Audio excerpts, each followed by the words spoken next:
Today, we are going to discuss Trump's foreign policy. Today is the 27th of June, 2017, and this is Athens Speakout number 407.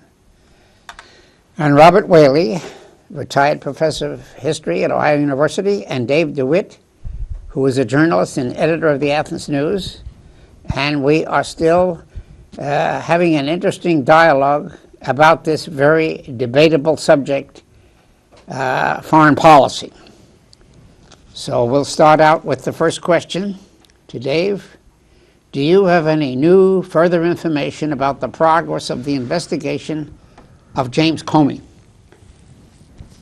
You mean of the firing of James Comey? Well, he's supposedly in testifying against Trump in some way. Has he made any progress among Republicans, or is it still in limbo?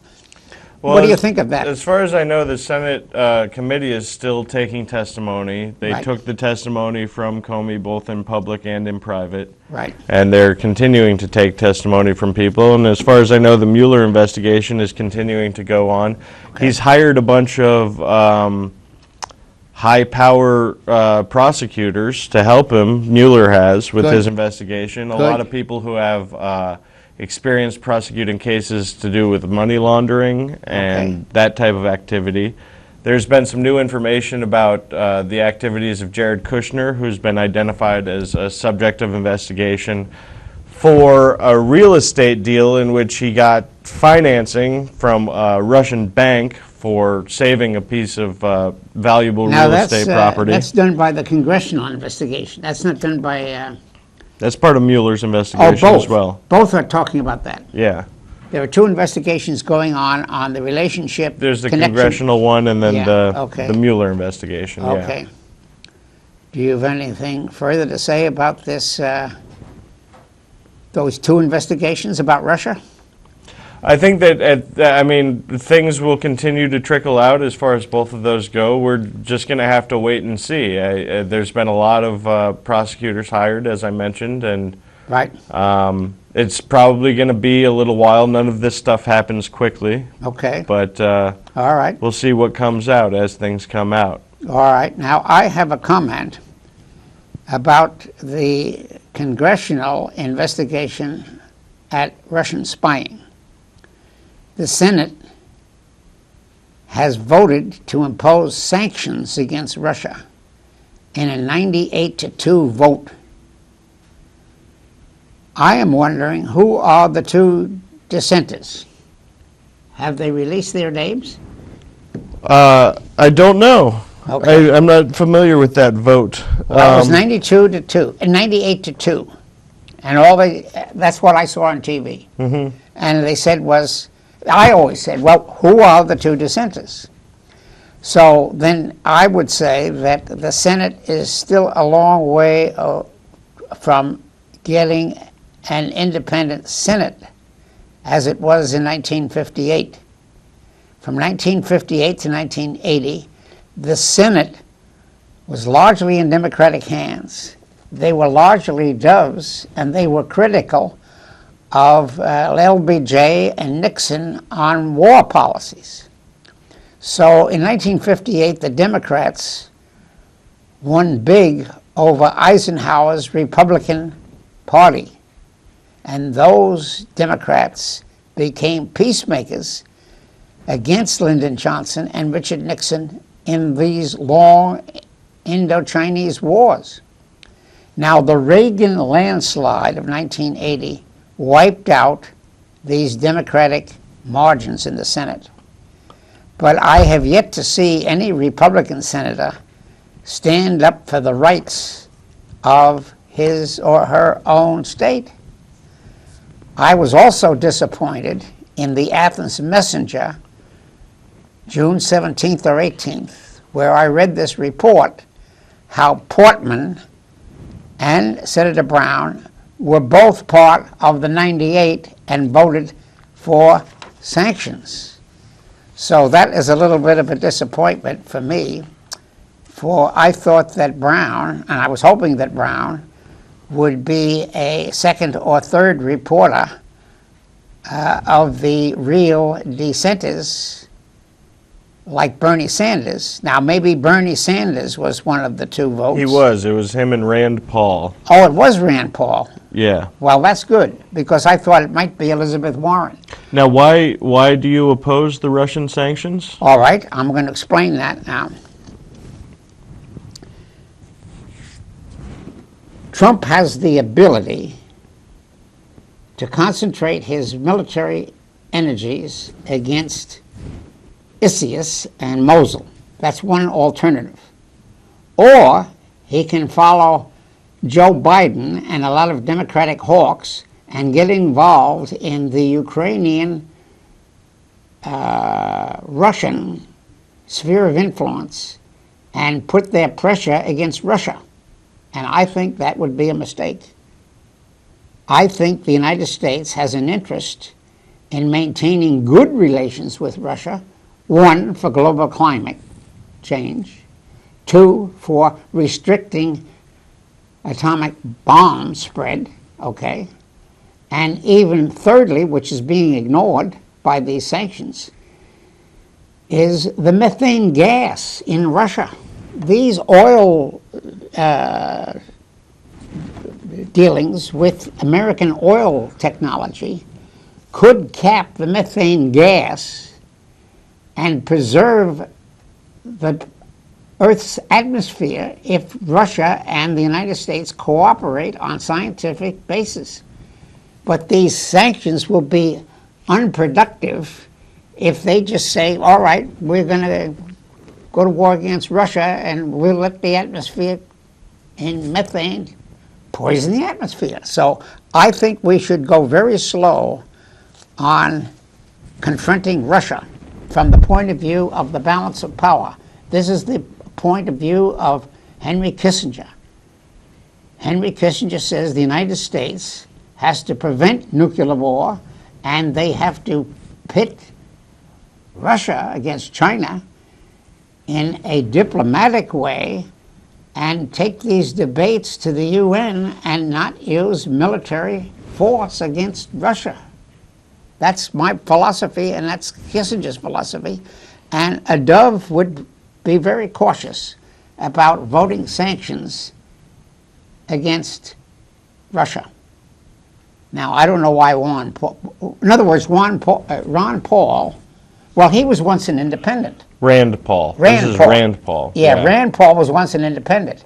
And he was in Texas and well, no, Rand. This is Rand. This is the son of Ron Paul. Yeah, Ron This is Paul. the Kentucky senator, Right, Rand. he's got some of these pacifistic ideas from his father. Well, I don't know if it's pacifist as much as it's isolationist. It's libertarian. Okay. And then isolationist may not be the right term, but okay. Well, they want to withdraw from the right. U.S. role in the globe. Right. Well, I think this is an interesting bit of information. I'm kind of conflicted, to be honest, about what to do with Russia. I desire stable relations with Russia. I don't desire an adversarial relationship with Russia. But also, I have a big problem with Russia meddling in our elections, as You're they talking did. about the internet. And part of these sanctions are related to Russia's interference in the 2016 elections. I also have massive problems with Vladimir Putin, his authoritarian regime, his poisoning of his enemies, his political assassinations, all that stuff. So I'm very ambivalent toward Russia. I'm of two minds about it, and I'm not really sure where I fall on what to do, to be honest. Okay. Well, you and I have had some disagreements about the balance of power in the past. And I think that the Democrats are very confused about getting a policy in 2018 or 2020 that is going to have a sense of priorities. And I think maintaining the peace with Russia on rational grounds is a more important idea then, okay, supposing you do impeach Trump, is Ron Pence going to be any better? What's his next step? Mike Pence is worse than Trump in a lot of Yeah, ways well, because okay. Mike Pence can be effective on a lot of things. Right. That Trump is so far shown a Right. total inability to be effective on, such Okay. as passing legislation. So I'm also ambivalent about impeaching Trump. Obviously, if he's committed high crimes and misdemeanors, Okay. he deserves Okay. to be impeached. All But right. I would rather that not happen until maybe his third or fourth Okay. year. All right. Because I want to minimize the effectiveness of anything that Right. the Republican Right. administration and Republican Congress can do Right. because most of Right. it's so destructive. Right. Okay, well, I think we're both ambivalent in a way. I mean, I would not be opposed to impeaching Trump. I could not, if the impeachment gets down to the, If he's obstructed justice and done something illegal, I he's got to can't be oppose held it. accountable. I can't oppose Right. the special counsel. But there's just saying nothing pleasant about the idea of I'm President just saying, Mike Pence. as a political point of view, it might not be the best priority. Yeah, and That's all I'm I saying. understand that Okay. perfectly, yeah. So looking down at foreign policy and Senator Brown and political science and history, I think that Senator Brown, getting his degree in political science as an expert of the old Soviet Union, he seems to be voting all of his old prejudices of 1980 and 1990 about the old Soviet Union, which no longer exists. I don't think that Cold War ideology is viable, okay? So we both then, in other words, we and I might be able to inform Brown about how the balance of power has worked in the long run from 1648 down to the retirement of Henry Kissinger. Now, sanctions are easy to vote for Congress because in practice, though, it is almost impossible to enforce sanctions. Now, this is the first time I have ever heard of Congress voting for sanctions before the President or the Secretary of State. This is a congressional initiative based on prejudice and not clear thinking. Even when the chief executives, either prime ministers in Britain or presidents of the United States, have voted for sanctions, the public soon learns that foreign nations can get around them. Sanctions have more of a symbolic effect for the next congressional or parliamentary election than any imposing real economic hardship on a foreign great power. Sanctions are somewhat effective imposed on a small power, but even then, Fidel Castro's Cuba ran circles around the United States. In 1959, the Eisenhower administration voted sanctions against Fidel Castro's Cuba. Every administration continued to impose those sanctions against Cuba until 2016, when Barack Obama lifted them. Castro bought his oil from the Soviet Union, from Spain and Venezuela. Therefore, the sanctions actually pushed Cuba further into the arms of the Union of Soviet Socialist Republics. Later on, Castro even helped the Soviet Union by sending black agents. 1/4 of the people of Cuba are black, and they sent those agents for the benefit of the Soviet Union to Africa, Bolivia, and other poor Latin American countries, and the sanctions, in my opinion, backfired. Now, the Tory party in Great Britain voted sanctions against Benito Mussolini's invasion of Ethiopia in 1935. These were the sanctions under the old League of Nations.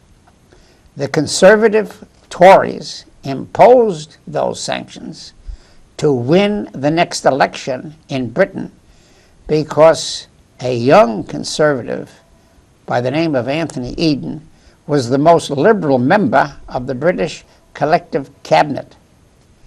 And the cabinet in the United Kingdom also sits in the House of Commons. So the British cabinet and the American cabinet are different as a cat and dog. Anthony Eden was the most Anthony Eden was the British representative to the League of Nations stationed in Geneva. The League of Nations covenant had a provision to help keep the peace if the great powers voted for economic sanctions. In theory, the 1935 sanctions would have weakened the aggressor in a short war.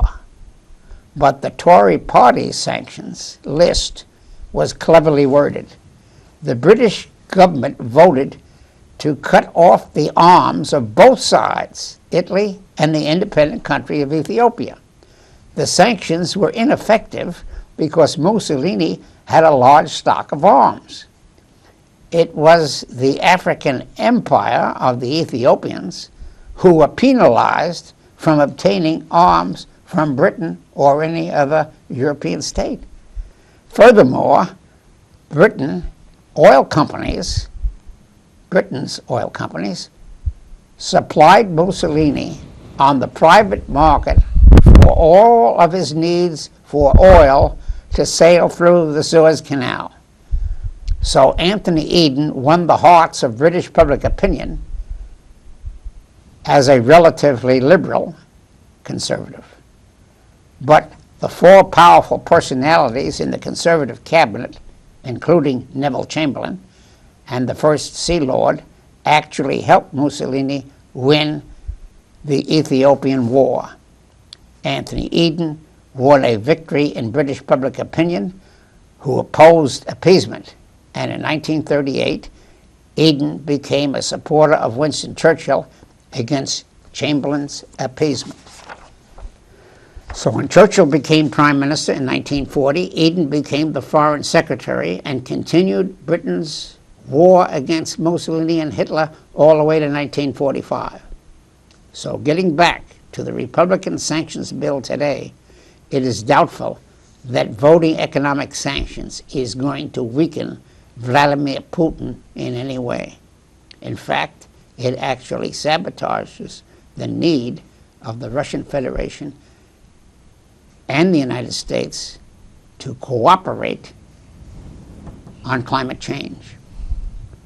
As the ice cap melts, the frozen lands of Siberia release poison methane gas, and that affects the entire atmosphere of the globe. In the last 5 to 10 years, American oil technology has been assisting the backward Russian oil technology in capping methane gas for the benefit of the whole world. Will the Republican and Democratic senators ever learn anything about actual science courses at the PhD level? There is some hope that maybe 50% of the Democrats might wake up to the next few years, but I can't see any hope from the Republican Party. FBI Special Counsel Robert Mueller is leading 3 investigations. 1, Trump's connection to his talks with Russia and whether the Russians have sabotaged U.S. elections on November 8, 2016. Mueller is also looking into why Trump fired James Comey of the FBI. Mueller is looking into the financial help that Trump received from Vladimir Putin to finance purchase of Russian real estate in the United States. I think it would be unfortunate if the Democrats win votes from the Republicans in Congress based on mere prejudice against Russia. And we have all agreed that isolationism is an obsolete word. So maybe your friend Paul from Kentucky thinks of himself as an isolationist. But this word isolationism is a square word for Trump supporters. Most of the supporters seem to have never read a simple history of the United States foreign policy from World War I to Hillary Clinton. I cannot think of a single Democrat who ever said that they were isolationist. For Jews, isolationism is a red flag word, similar to anti-Semitism. I think we have to agree that the Cold War is a metaphor which lost its meaning in 1991. The American relationship to Israel is based on each president's personal bilateral ad hoc executive agreements with the State of Israel, concluded in secrecy. So, getting back to Dave, question 3, do you have any further disagreements about Kissinger's successful diplomacy as a balance of power diplomat who was admittedly very critical of democracy in practice? Do I have any disagreements with Yeah. Kissinger's diplomacy? Well, you can agree with me or disagree. Or you can... well, we beat that subject to death. Yeah, I mean, I have disagreements with Kissinger's, in my opinion, war crimes and political assassinations All right. and usurpations of democracy in favor of capitalistic authoritarianism. That is true. I agree with that. That's a that's a political fact. Yeah. Kissinger was not a good Democrat in domestic policy or foreign policy. He put democracy as somewhat idealistic. He was not an idealist. He was a realist. That's what a balance of power is. Realpolitik, as Bismarck used to call it. Yeah. I'm not going to unify Germany by votes. I'm going to do it with blood and iron. That's the tradition. That's the tradition of the balance of power. Well, as some people have said, politics ain't beanbag, it's oddball. That's true. And I, as a historian, have to make a priority. That's all I'm saying. So anyway, I guess we have finished that question. So anyway, I don't think we'll have any more discussion about Nixon or the Democrats or Kissinger. And I might summarize this by saying that Kissinger, from 1968 to 1976-78, put pressure on Israel to negotiate with the Palestinians to make concessions in occupied Palestine. So Kissinger was running two operations: balance of power between Soviet Union and China, and balance of power between Egypt and Israel, which was even more of a debatable topic. So, since 2000, a potential stabilization of the new balance of power in the Middle East region would have to include Turkey, Saudi Arabia, Egypt, and Iran. Russia's dictator, Vladimir Putin, would like to form a U.S.-Russian agreement to repress Arab and Muslim jihadists on a regional basis.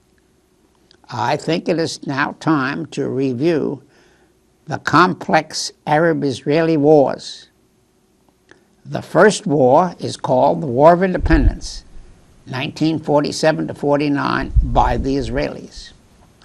The divided Palestine originated by Great Britain's Foreign Minister Lord Balfour in the famous Balfour Declaration of November 1917. It promised a homeland for the Jews.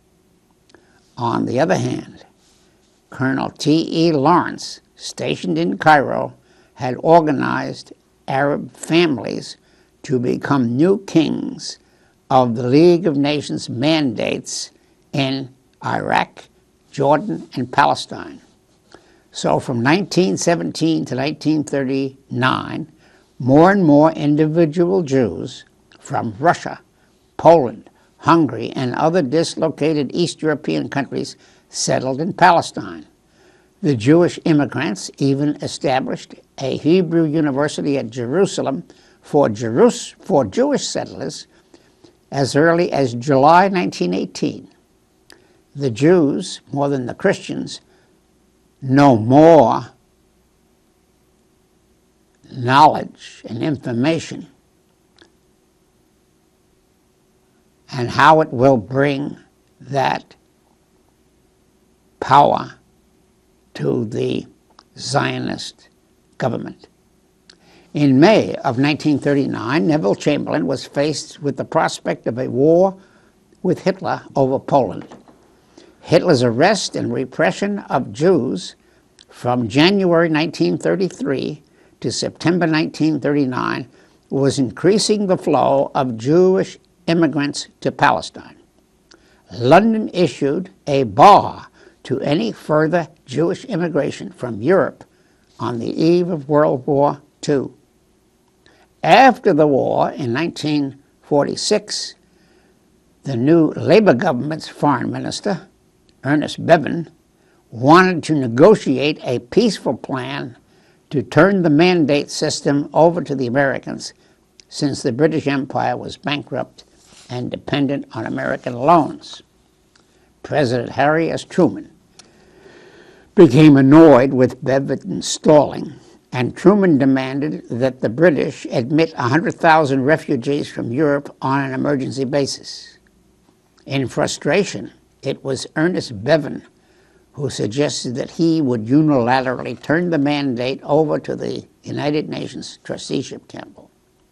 The UN plan of 1947 would have divided Palestine into two states, which were very generous to the Jewish minority according to the local population statistics. The city of Jerusalem would become an international capital controlled by the United Nations Trusteeship Council. When Franklin D. Roosevelt died in April of 1945, an unknown Senator, Harry S. Truman, from Missouri, became the new president. He had no trouble in becoming the Democratic nominee for November 1948 election. In any case, on the 15th of May 1948, Truman unilaterally recognized the Jewish Agency as the new independent state of Israel. In November of 1948, the election results were that Truman won in a very close vote, one of the closest elections of all time. In May of 1949, when finally the poorly armed Syrian, Lebanese, Jordanian, Iraqi, Egyptian intervening armies, with a few Saudi volunteers, were forced to surrender to the Jewish volunteer armed forces known as the Haganah. The final results of the War of Independence were 6,375 Jews killed. And on the other side, an estimated 3,700 to 7,000 killed from the Arab volunteer armies.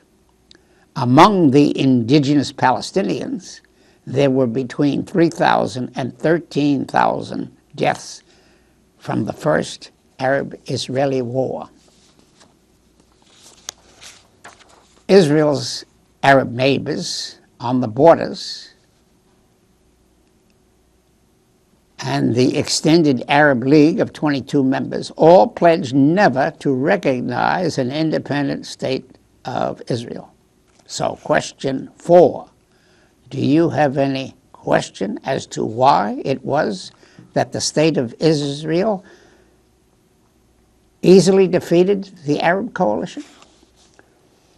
Well, I mean, I assume it's because of the unwavering United States support for the state of Israel and the That's one factor. armaments. That's What- one What factor. are the other factors?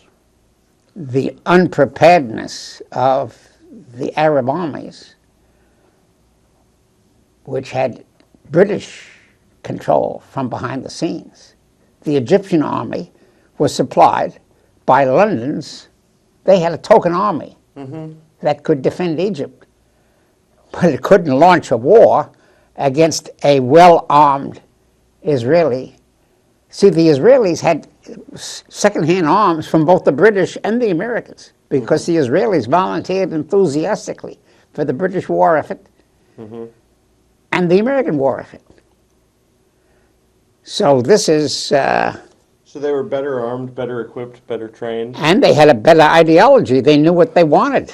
and yeah, they had a clear, defined goal. Right, right. So they won on moral grounds, and they won on military grounds. But that leads a legacy to, what, 4, 5, 6 more Arab-Israeli wars. This Right. War of Independence was opening the door. I don't think Truman really knew the significance of this decision to recognize Israel. He was just looking for the next election. It was a very, well, it was He probably, didn't know that he'd set off 70 years. yeah, that's what I'm saying. Of faction and. So war all and we've death done in is the Middle East. just open up the first War of Independence. And the Israelis easily won through arms, experience, and the Jews knew exactly what a homeland would mean for them. And they didn't give two hoots about the Palestinians. Now, but could you explain why there wasn't? I mean,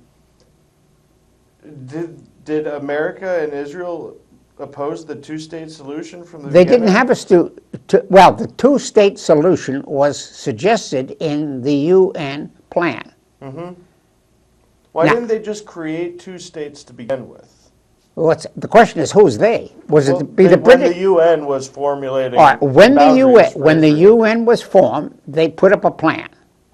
They said we're going to have two states. They said two states, but Jerusalem would be under an international city because both the Palestinians, Yeah, as Muslims, right, and the Jews thought that that was the Holy Land and the Holy City. right. So they said we'll divide that. Well, that sounds like a great plan. That's a great plan What in happened? theory. Yeah, But the Israeli volunteers and terrorists had the guns. And the Jordanian army was supplied by the British. It was a token army simply to defend Jordan, not to invade Israel. Okay, it couldn't carry out any foreign wars. But when they did, they got clobbered. The Jordanian army was a group of amateurs. yeah. In fact, there was a British general in charge of it. The Jordanian army was administered by a British general. Oh, I see. It wasn't even a Jordanian. It was a British officer. And he gave his name Pasha. I forgot his name now, but it was some Pasha, but he had a British name. I forgot his name. We can look that up. Who was the head of the Jordanian army in 1948? They had the Jordan Legion. It was called the Jordan Legion. It was called King Abdullah. But this guy was called Pasha somebody. Pasha was a Turkish title for Mr. I see. Okay. Yeah. So the Jordanian army wasn't going to go very far because they were limited arms. Okay. Yeah.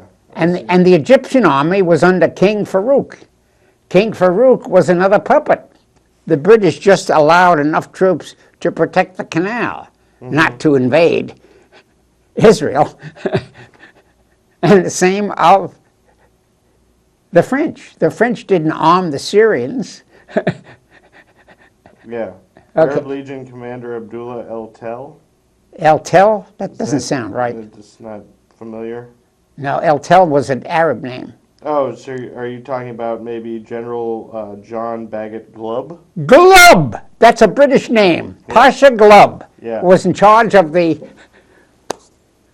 Jordanian army. Well, Pasha Glub wasn't saying, don't get into Israel. He said, you better stay out, protect Jordan. That's the only purpose of this army.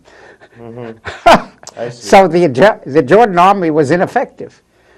The Egyptian army under King Farouk, ineffective. He was just a puppet to keep control of the British Canal for the British. Stop the Arab Brotherhood. That's what Farouk's army was. They were real terrorists. They wanted to get rid of Farouk, and Farouk was gotten rid of. And that's when we have Nasser. Yeah, that's how these wars go on forever. Well, anyway, that's one of the reasons why they lost. Arms and moral intention and political program. Anyway, I guess we've finished that question. So, during the First World War and continued the long time of Israel's Labor Party, under the leadership of David BenGurion, became a very important personality in the United States. David BenGurion became Israel's first premier in 1948, after Truman had recognized the independent state of Israel.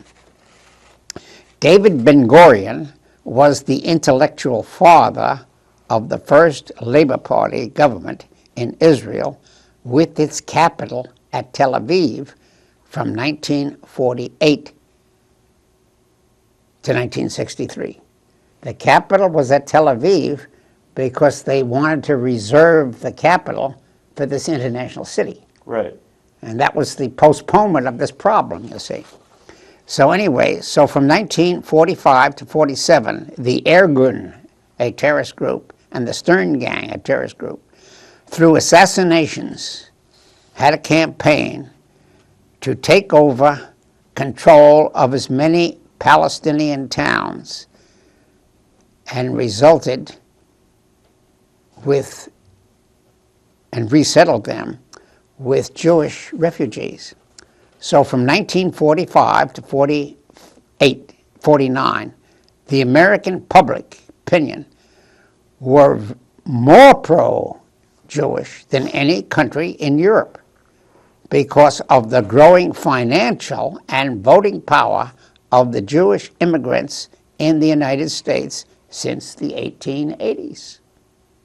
So from the 1880s in Tsarist Russia and continuing through Stalin's Russia after 1936, the Jews were being discriminated against. So Lenin and Stalin, up to 1936, was very pro-Jewish if the Jews repudiated religion and joined the atheistic Communist Party. American public opinion accepted Ben-Gurion's government propaganda line that Israel was the only democratic state in the Middle East. At that time, few people, if anybody, in the State Department read Hebrew or even Yiddish. So it's a problem of facts. Now, later research. An early case of alternative facts? What's that? Did they get their facts wrong? Sure they did. Yeah. Because there were other democracies. There's a difference between fact and propaganda. Yeah. Now, democracy is a very debatable term because democracy started in the United States and it started in France and then it spread to England. Mm-hmm. Now, the British government of Oliver Cromwell was an experiment in democracy. And from 1640 to 1660, we had the British Commonwealth under Lord Cromwell. Now, Cromwell was a Calvinistic, radical, left-wing Christian who was at war with the King of England and the Church of England on religious grounds. And they executed the king, King Charles I, in 1640. Right. And Oliver Cromwell set up a kind of democracy, but it was also a kind of a dictatorial democracy because in fact Oliver Cromwell's army ruled half of Britain. Okay, and they had the city of London. The king had his headquarters in Oxford, and he had the Royal Army. So the Royal Army was fighting Cromwell's army for 20 years. Now, Oliver Cromwell died a natural death in 1658. And the next 2 years, the Commonwealth's army didn't know what to do with themselves. All they wanted was a paycheck.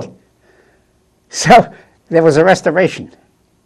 In 1660, King Charles II comes back as the son of the executed King Charles I, and we call that the restoration of the monarchy in Britain. And Oliver Cromwell's Commonwealth disappeared. However, there were sympathizers of the Commonwealth in the 13 colonies. So Massachusetts called itself a Commonwealth. Virginia called itself a Commonwealth. Kentucky called itself a Commonwealth. Pennsylvania called itself a Commonwealth. I still like the term I still enjoy the term Commonwealth. Well, this was an all-historic name that came out before 1776. Yeah. Okay. From the Cromwell era. From the Cromwell area. So Cromwell and the Puritans were the settlers in Massachusetts Bay Colony. They became Congregationalists, Calvinists. And they became They were the supporters of James II then. No, James II, that's another debate. The Calvinists. Oh, No. I know. I don't want to go all the way off into that. But Okay. I was just learning about the William of Orange and the Glorious Revolution Yeah. Well, later on, which was about what they 50 called the years Civil later, Wars, Cromwell. what they called the English Civil War, was renamed the Puritan Revolution by a famous historian in the United States, Crane Brinton, in which he writes this book called The Anatomy of Revolution, in which he compares the American Revolution, the French Revolution, and the British Puritan Revolution, and the fourth one was the Russian Revolution. And he believed in the pattern of revolution. Well, that was a very left-wing, popular book that came out in 1938 during the Popular Front era, in which America was very liberal under the Franklin Roosevelt administration. And then it was republished in 1952 when I was a student, and I read, like most historians, Crane Brinton's Anatomy of the Revolution. It's a great book. I've never read it. I'm going to have to order it. Yeah, it's an interesting book, but it's now somewhat out of fashion.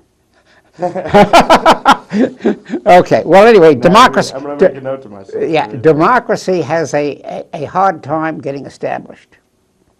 Now, during the wars of the French Revolution, the British monarchy joined the Prussian monarchy and the Spanish monarchy and the Austrian monarchy and the Russian monarchy to defeat Napoleon Bonaparte. Now, Napoleon Bonaparte started out as a revolutionary in 1789. Right. But then His own dictatorial. well, he changed the Constitution.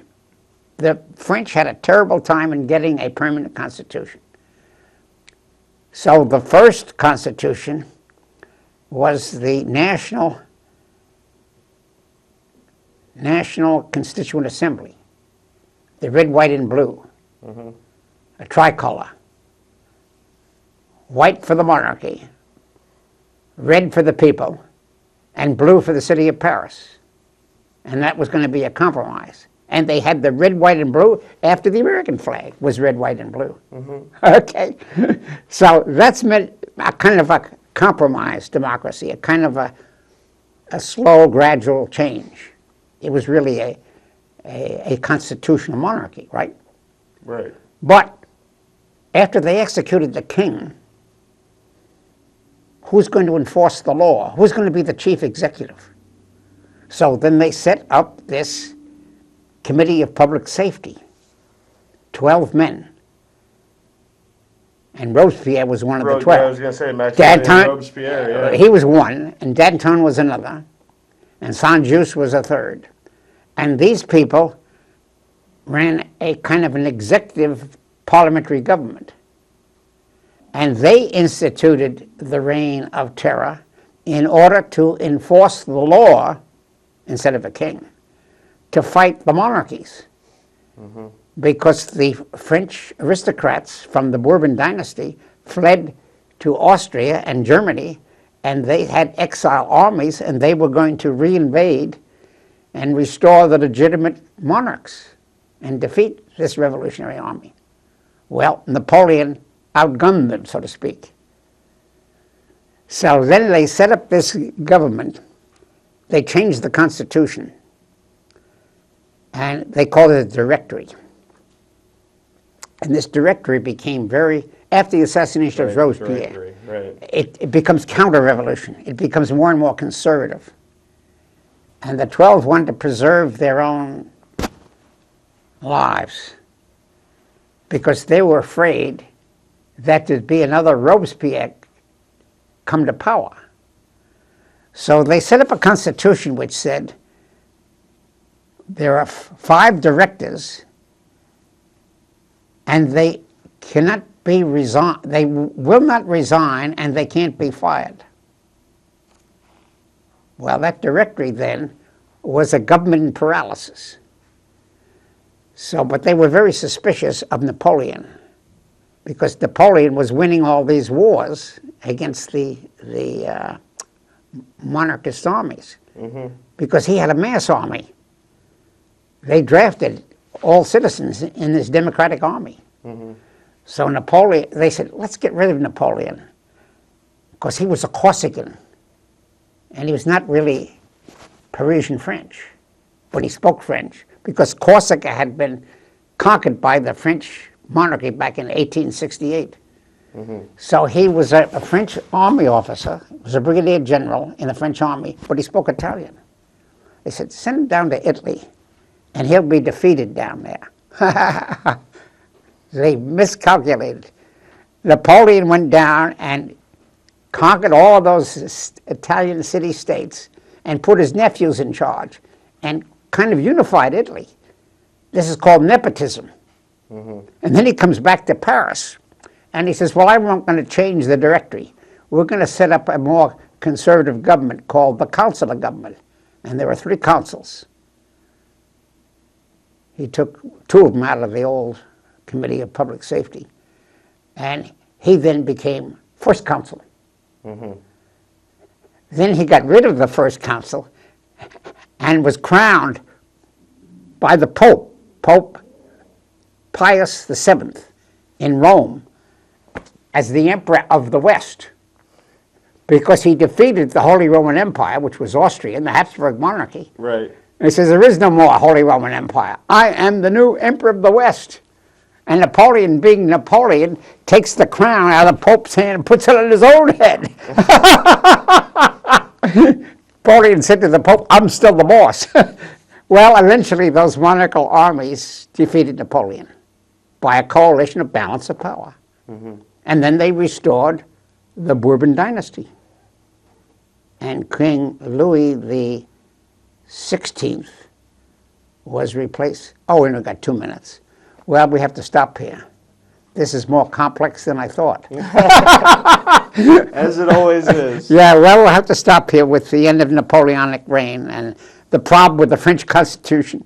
Well, anyway, you're a great guest. Well, thank you very much, Professor. We're learning about the complexities of the balance of power. Yes. But we can't come next week. It's holiday. No, it's the holiday, so we'll have to be back in 2 weeks. Then. 2 weeks? You ready? I'll be ready. Yes, Great. Absolutely. Wonderful. Thank you for having me, Professor. Okay, well, I'll have to mark my table of contents.